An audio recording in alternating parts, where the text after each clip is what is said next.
Šodienas produkts Safrīno, par kuru es jums stāstīšu, tas ir brīnišķīgs produkts, kuru es pati, atšķirībā no Grifonijas, nesajūtu uzreiz, bet tikai tad, kad es biju izdzērusi šo te vienu kastīti, es pārliecinājos par to, ka tiešām Safrīno ir strādājis. Safrīno sastāvā ir 3 komponentes. Tas ir safrāns, tas ir mioinozitols un tas ir cinks.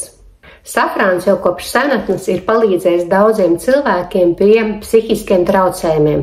Kā jūs zinat, safrāns ir pati dārgākā garšviela pasaulē.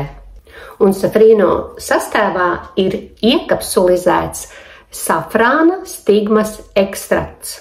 Iekapsulizēts. Ko tas nozīmē? Tas nozīmē, ka tas satur 10 reizes vairāk aktīvās vielas, kā neiekapsulizēts. Un šis te iekapsulizētais safrāna ekstrakts, ko viņš darīs? Viņš par 50% palēninās serotonīna, kas ir laimes hormons, sadalīšanos, tātad serotonīns ilgāk saglabāsies mūsu organismā, un par 44% palēninās kortizola izstrāde organismā. Kortizols mums ir stresa hormons, tātad veicinās šo te serotonīna veidošanos un saglabāšanos mūsu organismā.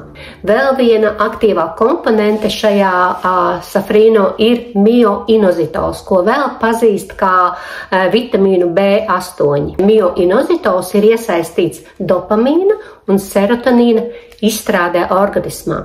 Abi šie te hormoni palielina izturību pret stresu. Vēl šis mioinozitols veicina šūnas jūtību uz insulīnu un citiem hormoniem. Un tas ir ļoti svarīgi pie tādas lietas kā insulīna rezistence, pie dažādiem hormonu balansa regulēšanas procesiem un arī strādājot ar liekā svara problēmu. Tā kā mioinozitols, ja netiekat galā ar lieko svaru, viennozīmīgi nāks talkā. Safrīno palīdzēs atjaunot psihoemocionālo līdzsveru tām sievietēm, kurām ir PMS, kā arī menopauzes laikā. Tas, ko Safrīno dara, uzlabo gāra stāvokli un uzlabo arī miegu. Mazina ietekmi uz sirds veselību un tad, kad ir stress, tad palīdz uzturēt pulsu normālā līmenī. Ļoti iesaku pamēģināt šo produktu, jo iespējams tieši Safrīno būs tas, kas dos jums ikdienā mieru un kvalitatīvu miegu. Man viņš ļoti patīk. Viņa lietošana ir 1 līdz 2, es pat ieteiktu, kapsuliņas dienā, 1 no rīta, 1 vakarā.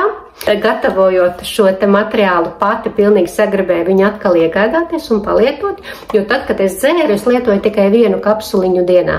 Bet es ieteiktu tomēr pāriet uz 2, jo tā jūtība, kas ir lietojot šo te produktu, izstrādājās ne uzreiz. Es iedarbību parasti sajūtu kaut kur 5. dienā. Varbūt tas jums būs ātrāk. Kā nu kuram? Tā kā testējiet, mēģiniet. Un, kā jūs zināt, 2 problēmas risināsies. Viens ir jūsu nervu sistēma paliks mierīgāk, un otrs mazāk gribēsies našķoties, insulīns būs lielākā balansā, un līdz ar to pazudīs liekā svara problēma.